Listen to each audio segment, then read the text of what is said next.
இந்த இந்த வேலைலாம் செஞ்சா குடிப்பான், வேலைக்கு ஆக மாட்டான், மூஞ்ச பத்தல அப்படி இருக்குது, இதெல்லாம் சரிப்பட்டு வராது அப்படின்ட்டு அந்த பொண்ணை நல்லா மைண்ட் வாஷ் பண்ணி அந்த பொண்ணை என்ன வானான்ற சொல்ற அளவுக்கு ஆகிட்டாங்க. இப்போ வீடியோ காலி பண்ணி போயிட்டாங்க. என்ன ஏதுன்னு ஒன்றுமே தெரில. 30 நாள் ஆயிடுச்சு. நான் உயிருக்கு உயிராக தான் பண்ணேன். உண்மையாக பண்ணேன் ப்ரோ. இப்போலாம் ஒரு பொண்ணையா ஒருத்தவங்க எங்கே அவ்வளோ பண்ணுறாங்களா? நான் உண்மையாக இருந்தேன்.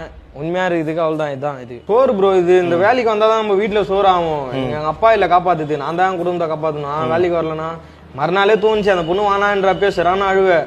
பாடி இங்க எரிஞ்சுனுக்குது, இங்க உட்காந்து எழுதினுக்கிறேன், திரும்பி எழுதினுக்கிறேன். நான் பாட்டு என்னமோ சொல்லுங்கிறேன், நான் என்னடி பண்ண உனக்கு அப்படின்னு. நான் பாட்டு இப்ப திணிக்கிறேன், கடவுளே இல்லையா அப்படின்னா பொண்ணு கூட பேசினுக்கிறேன் உட்காந்து எதிரிக்கா உட்காந்து. அப்படிலாம் என்ன பண்ண முடியும்? 4 வருஷம் எவ்வளவு மெமரிஸ், எங்கெல்லாம் போயிருப்போம், நல்லா சுத்தி இருப்போம், போராடலாம். அந்த பொண்ணு நான் போனேன் அப்படியே ஓய்ந்துலாமான்னு தோணுச்சு. உள்ள எரியுதுல அப்படியே போயிட்டு ஓய்ந்துலாமா, ஒரு நிமிஷத்துல எல்லாமே முடிஞ்சிடும் என்னத்துக்கு அப்படின்லாம் தோணுச்சு. அதை எங்க அம்மாவை யோசிச்சேன். நான் உன்ட்டா அவங்க அண்ணாத என்ன பண்ணவங்க அதுங்க அப்படின்ட்டு யோசிச்சு அப்படியே ப்ரோ.